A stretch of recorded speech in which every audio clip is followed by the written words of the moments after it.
Selamat datang di Fun Novel Love. Salam sejahtera. Semoga hari-harinya ceria dan bahagia. Selamat menikmati. Kisah si Dewa Perang, bab satu pria pun bisa bersedih. Di Kutub Utara, ribuan mil es pemandangan dengan satu warna saja. Sepanjang tahun ditutupi oleh es tebal dan dilapisi dengan sangat dalam, bahkan satelit pun tidak dapat menembusnya, berdirilah sebuah pangkalan militer tersembunyi. Pejuang paling elit, tim medis paling lengkap, senjata penelitian ilmiah terhebat. Namun, hanya orang dalam yang tahu dengan jelas, bahwa pangkalan kelas dunia ini tidak melakukan penelitian dan pengembangan, hanya untuk melindungi satu orang. Seorang pria yang sangat hebat, menjadi kebanggaan 3 juta tentara dari kerajaan Donghua.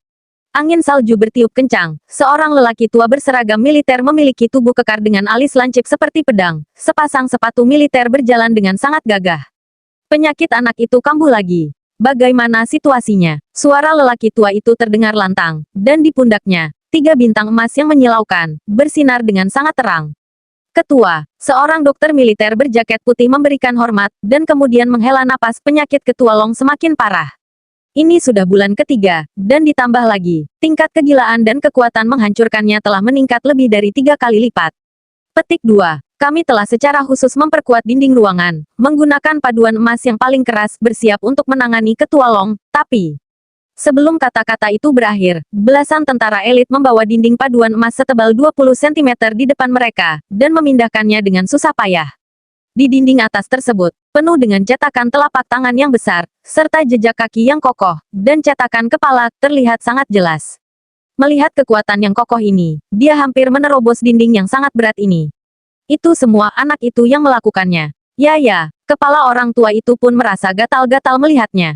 Tebal 20 cm, dinding emas yang sangat berat dan dengan paduan bahan ruang angkasa, dapat menahan pemboman roket kecil. Tapi malah dijadikan anak ini sebagai mainan. Kekuatan yang kuat seperti ini, tank pun tidak lebih dari itu. Aku ingin melihatnya, kata lelaki tua itu dengan tenang. Dokter tampak gugup, dan berusaha untuk menghadang. Kegilaan Ketua Long baru saja mereda, dan itu bisa muncul kapan saja. Terlalu berbahaya sekarang, Anda. Orang tua itu berjalan ke pangkalan tanpa mengatakan apapun.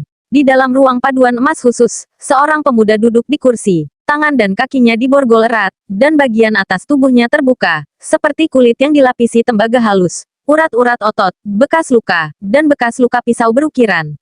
Penuh dengan tanda kemuliaan sebagai seorang prajurit.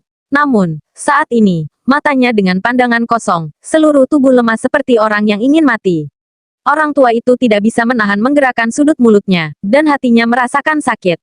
Masih belum mati, pemuda itu menertawakan dirinya sendiri, wajahnya yang penuh dengan besatan luka, dengan penuh sindiran dan rasa kesepian. Aku juga sudah sangat lelah, tapi Dewa Kematian tidak memberikan kita wajah. Sepertinya jika aku sudah mati, bahkan hantu pun tidak akan peduli. Persetan, orang tua di depannya mendengar kata-kata itu, tiba-tiba marah, dan menendang meja di depannya, mengejutkan para dokter di sekitarnya. Dewa Kematian apanya, berani menyentuh tentara Victorkin. Orang tua itu menjambak rambut pemuda itu dan berkata dengan kuat, David Chu, dengarkan dengan jelas, kamu harus tetap hidup, harus. Kalau aku tidak mengangguk dan mengizinkannya, tidak akan ada orang yang bisa mengambil nyawamu, tidak ada. Melihat pria di depannya, Victorkin tidak bisa menahan untuk bersedu-sedu, jantungnya terasa terpotong oleh pisau. Ketua Long, David Chu, senjata terpenting negara, dan prajurit Donghua yang paling menonjol dan luar biasa selama beberapa dekade, juga merupakan kebanggaan dirinya. Dia telah menjadi tentara sejak dia masih kecil, dan dia telah membuat prestasi besar. Itu adalah suatu kebanggaan dan kemuliaan jutaan tentara. 3 tahun lalu, David Chu memimpin tim untuk menyapu kuil sakti yang dikenal sebagai organisasi pertama, di bagian barat. Ketika tim itu dibubarkan, dia menyapu 7 tahta kuil dengan satu persatu memakai pedang dan melumuri kuil tersebut dengan penuh darah. Sejauh ini, ia memenangkan gelar Dewa Militer dalam sebuah pertempuran. Namun, pertempuran di kuil itu juga yang menyebabkan dia menerima bisa yang sangat beracun, racun Dandala, mengidap penyakit gila yang parah. Begitu kambuh, itu akan mengamuk dan menghancurkan barang-barang seperti binatang buas, dan tak kenal siapapun. Racun semacam ini akan bekerja lebih sering dan lagi tidak ada obatnya. Pada akhirnya, dia hanya bisa disiksa menjadi binatang buas, menyaksikan dirinya tenggelam dan hancur selangkah demi selangkah. Betapa kejamnya, bertahan hidup, apa artinya hidup bagiku? Setiap hari aku mabuk dan hidup dengan tidak jelas. Aku terjebak di tempat sial ini. Masih harus mengkhawatirkan diri sendiri kapan akan kambuh lagi dan apa akan menyakiti saudara-saudara dan rekan-rekan aku. Hei, orang tua, aku tidak bisa lagi pergi ke medan perang lagi. Aku tidak cocok menjadi tentara, selain menghabiskan persediaan makanan, apalagi yang bisa aku lakukan. Petik 2. Hidup adalah siksaan bagiku, dan kematian adalah pembebasan bagiku. Kata David Chu tentang kehidupan, di sepasang matanya tidak ada rasa emosional, hanya sebuah keputusasaan. Bukan karena dia melihat hidup dan mati, tapi dia sudah mati rasa. Dia tidak bisa melihat harapan, tidak bisa melihat masa depan, tidak bisa melihat hari esok, bahkan merasa bersalah setiap harinya, bersalah atas saudara-saudara yang telah ia lukai sendiri, bersalah atas apa yang telah dilakukan. Untuk seorang pejuang yang dulu mendominasi dan mempertahankan negaranya, betapa kejamnya ini hidup lebih buruk dari kematian. Para prajurit di sekitar merasakan hal yang sama, dan mata mereka semuanya memerah. Victor Qin juga terdiam saat mendengar ini, tidak tahu bagaimana berbicara. Penyakit Ketua Long menjadi semakin serius. Jika dia masih begini terus, situasinya tidak optimis, dan bahkan mengancam nyawa. Seorang dokter berjalan mendekat dan mengeluarkan sebungkus bubuk kristal putih. Jika ini terus berlanjut, dikhawatirkan hanya bisa menggunakannya. Victor Qin juga terkejut ketika dia mendengar kata-kata itu. Dia, yang selalu kuat dan tegas, namun saat ini penuh dengan keraguan dan rasa sakit. Ini adalah dewa militer yang dia bina sendiri. Ini adalah kemuliaan jutaan tentara di pasukan. Apakah benar-benar perlu menggunakan benda ini? Namun, jika tidak digunakan, sebulan kambuh 3 kali, apa artinya? Dia bisa menjadi binatang yang tidak sadar kapan saja, menjadi binatang buas. Pergi. Pada saat ini, David Chu tiba-tiba menjadi kasar. Dia menendang kantong bubuk itu dengan marah, dan berteriak, aku adalah seorang prajurit, dewa militer yang bermartabat. Anda memberiku benda ini dan menjadi pecandu. Anda membiarkan aku bagaimana menghadapi saudara-saudaraku yang sudah mati. Bagaimana layak untuk memakai seragam militer ini? Petik 2. Beberapa petarung elit langsung berlumuran keringat dingin. Meskipun David Chu diborgol ke kursi, namun itu memberikan mereka rasa tekanan yang kuat, seolah-olah seekor binatang buas yang sangat ganas, yang bisa menjadi ganas dan bisa memukul mereka sampai mati kapan saja. Apakah kamu tahu bahwa kamu adalah seorang prajurit? Apakah kamu masih sadar bahwa kamu adalah Ketua Long dan seorang dewa militer? Kalau begitu, mengapa kamu tidak bisa mengendalikan luka kecil ini, dan menjadi begitu lemah? Victor Qin tiba-tiba marah, menunjuk hidung David Chu dan memarahinya, di mana martabat dan kemuliaan kamu sebagai seorang prajurit, bagaimana dengan ketekunan dan semangat pantang menyerah kamu dulunya? Mulai sekarang, jika kamu mengatakan, kematian, lagi, kamu menyingkirlah dari hadapanku.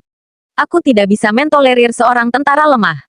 Tenggorokan David Chu tersedak, menghadapi lelaki tua yang marah itu. Dia menundukkan kepalanya dengan lemah. Victor Qin mendengus dingin. Dia ragu-ragu sejenak, lalu mengeluarkan dokumen dan melemparkannya ke depan David Chu. Ada satu hal, aku menyimpannya darimu selama 5 tahun, dan sekarang saatnya memberitahumu. Setelah membacanya, kamu bisa memutuskan sendiri. Jika kamu terus mengemis sampai mati, jika kamu ingin mereka hidup yatim dan janda, maka mati saja. Yatim dan janda, David Chu terkejut, dan segera membuka file itu, dan berkata dengan heran. Aku masih punya anak perempuan. David Chu melihat foto itu, gelang giok merah muda, gadis kecil yang lucu seperti boneka, kedua tangannya gemetar, dan harapan dan semangat tiba-tiba bersinar di matanya yang mati. Aku punya anak perempuan, ada harapan. Apakah ini benar? David Chu merasa semua ini terjadi terlalu tiba-tiba, karena takut itu adalah mimpi yang indah. Dia mencubit dirinya sendiri dengan keras, sakit. Kapan informasi Longsol pernah palsu? Apakah masuk akal bagi aku untuk berbohong kepada kamu? Apakah kamu ingat misi ke kota Jiangling pada 5 tahun lalu? Kata Victor Qin ringan. David Chu terkejut, mengingat pemandangan indah malam di bar 5 tahun lalu, mengingat sosok anggun itu, yang juga satu-satunya wanita dalam hidupnya.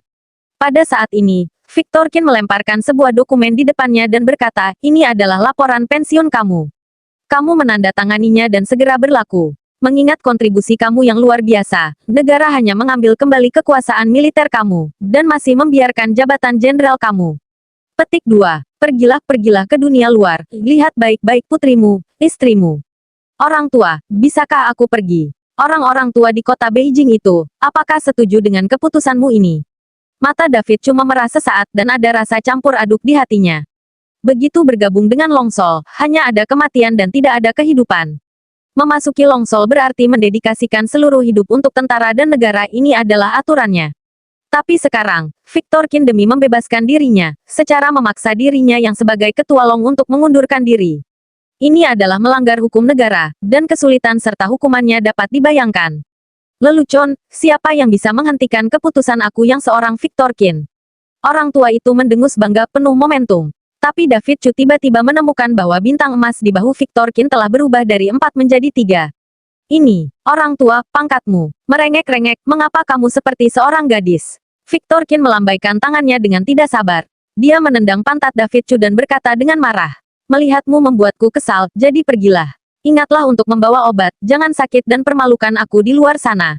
Kalau begitu aku pergi. David Chu menyeringai, orang tua, ketika kamu mati, aku pasti akan kembali dan melihatmu untuk terakhir kali dan juga bersulang beberapa gelas anggur lagi.